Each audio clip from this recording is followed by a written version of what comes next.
This is the Stormslide build for Season 10, and it's going to crush all content once again. We will be able to clear everything from the hardest bosses to pushing a pit 100 with ease. This build has no bugs and we are not using over abundance.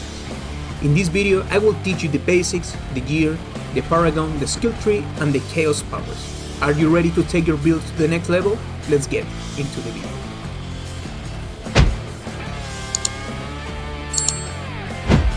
Hey my fellow druids, today I'm bringing you the Stormslide build for Season 10.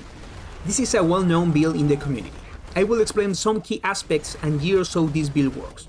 Obviously, before the season starts, some changes might come, but nothing too big.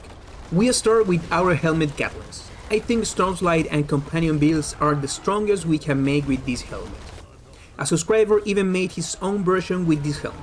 I will leave his video link pinned so you can check it out and see what you think of his idea. Okay, this helmet gives us the ability to activate 3 passives at once: Perfect Storm, Air Dynamite and Nature's Fury.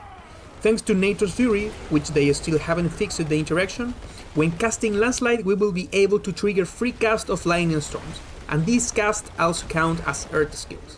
So we will focus on maximizing the damage of Lightning Storm. The last key item for this build is Unsung Ascetics, which this season got a huge buff, going to 40% to 100% more damage in its unique passive. The best way to use Lightning Storm this season will not be this. For farming, this build isn't the greatest, but it does the job. Anyway, I haven't worked yet on its farming version, but it will be in the planner soon. Let's move on with the gear. We start with Gatlings. As I explained before, it gives us 2 extra passives, and we also gain Anima of the Forest, which gives us 50% attack speed for 15 seconds. Raise the Humanity affix, it gives us more damage and also damage reduction. Shroud of False Death is still the mandatory chest piece for all builds. The globes can be anything else but Unsung Ascetics. They will be one of the main sources to increase our damage. The ranks to Lightning Storms will be the most important affix to raise. I tested several plans and I stuck with Crown of Illusion. It will be massively increase our damage, giving us a total of 72% more. But it also increases resource cost, so with Starless Sky plus Tempering and Spirit Boon, it won't be a problem. On the boots, Fist of Fate, we have a huge final damage multiplier, 360%, which is quite a lot, and it also helps with Lucky Hit to recover resource. Weapons are the same, with the same tempering and affixes. The important thing is to raise as high as possible the chance for Lightning Storm to deal double damage. This will make a difference in pushing higher and doing more damage. On the dagger we will go with Natural Balance, and on the totem Overcharge. The amulet is always tricky to get, but one with Willpower, Envenom and Natural Disaster or Defiance will be perfect to increase damage. The aspect we will use here is Retaliation, since it increases our damage on core skills. Then we continue with Starless Sky, which will help reduce resources by 50%, which is very important to combine with Crown of Illusion, and also give 50% more damage. Without a doubt, one of the best, if not the best ring in the game. Raising ranks on core skills will increase our damage. Lastly, we have a ring with the Crashdown aspect. I think this aspect works for the free cast of Lightning Storms, since those free casts also count as Earth. Another idea I had was to use Virulent aspect and go with Rabies, but it's a bit annoying to bite and cast several things at once. If you want, you can try it, it's just moving the 3 points from Bloodhound into Rabies. Points into Maul, so we can take advantage on the Chaos Power Wild Transformation, which I will explain later. We will use Raining Lightning Storm, it gives us 1 more strike, therefore more DPS.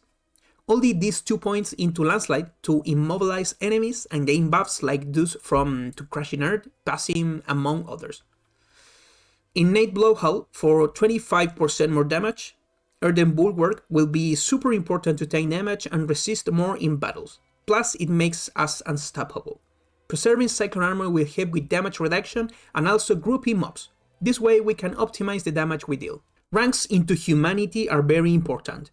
This passive gives us a lot of damage and also damage reduction, since we will be most of the time in human form.